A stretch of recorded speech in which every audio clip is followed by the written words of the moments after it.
ഓം നമോ ഭഗവതേ വാസുദേവായ. ദശകം 1, ശ്ലോക 1. ഭഗവാന്റെ സ്വരൂപവും മാഹാത്മ്യവും. സാന്ദ്ര ആനന്ദ അവബോധാത്മകം അനുപമിതം കാലദേശാവധിഭ്യാം നിർമുക്തം നിത്യമുക്തം നിഗമശതസഹസ്രേണ നിർഭാസ്യമാനം അസ്പഷ്ടം ദൃഷ്ടമാത്രേ പുന ഉരു പുരുഷാർത്ഥാത്മകം ബ്രഹ്മതത്വം തത് താവത് ഭാതി സാക്ഷാത് ഗുരുപവനപുരേ ഹന്ത ഭാഗ്യം ജനാനാം.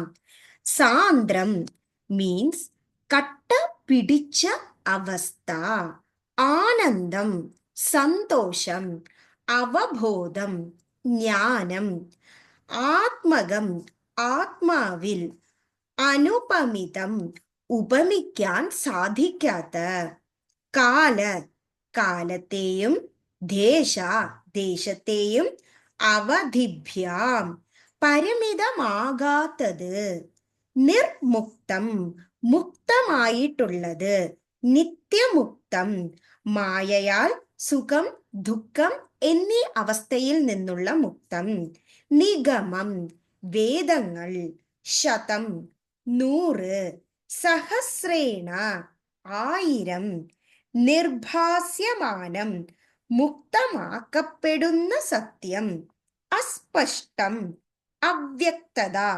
ദൃഷ്ടമാത്രേ കാണുന്ന നിമിഷം, പുന വീണ്ടും, ഉരു രൂപം, പുരുഷാർത്ഥാത്മകം പരമമായ സത്യം, അതായത് മോക്ഷം തരുന്ന ആനന്ദം, ബ്രഹ്മതത്വം ബ്രഹ്മജ്ഞാനം പരമോന്നതമായ ആ ഒരു ജ്ഞാനം, തത് ഇപ്രകാരം, താവത് ഗുരുവായൂരിൽ സാക്ഷാത് പ്രത്യക്ഷമായി, ഗുരുപവനപുരേ ഗുരുവായൂരിൽ, ഹന്ത എത്രയും, ഭാഗ്യം പുണ്യം, ജനാനാം ജനങ്ങൾ, സാന്ദ്രാനന്ദാവബോധാത്മകം അനുപമിതം കാലദേശാവധിഭ്യാം നിർമുക്തം നിത്യമുക്തം നിഗമ ശതസഹസ്രേണ നിർഭാസ്യമാനം അസ്പഷ്ടം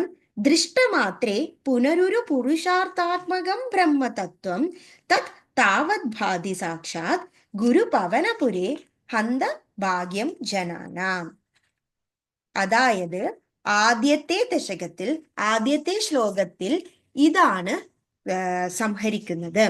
കട്ടപിടിച്ച അവസ്ഥയിൽ സന്തോഷം ജ്ഞാനം നമ്മുടെ ആത്മാവിൽ ഉപമിക്കാൻ സാധിക്കാത്ത വിധത്തിലുള്ള കാലത്തെയും ദേശത്തെയും പരിമിതമാകാത്തത്, മുക്തമായിട്ടുള്ള ആ ഒരു മായയാൽ സുഖം നൽകുവാനും ദുഃഖത്തിൽ നിന്നും മുക്തി നേടുവാനും വേദങ്ങൾ, അതായത് 100,000 മുക്തമാക്കപ്പെട്ട ആ സത്യം, ഭഗവാന്റെ വിഗ്രഹം, അവ്യക്തത കാണുന്ന ആ ഒരു നിമിഷം, ഗുരുവായൂരിൽ ഭഗവാന്റെ രൂപത്തെ വീണ്ടും വീണ്ടും കാണണമെന്ന ആ ഒരു പരമമായ സത്യം, നമുക്ക് മോക്ഷത്തെ തരുന്ന ആനന്ദം, അത് ബ്രഹ്മജ്ഞാനത്തിന് തുല്യമാകുന്നു.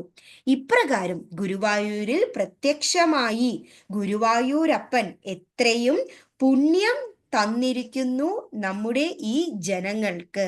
ഇതാണ് ആദ്യത്തെ ദശകത്തിൽ ആദ്യത്തെ ശ്ലോകത്തിന്റെ സംഹാരം.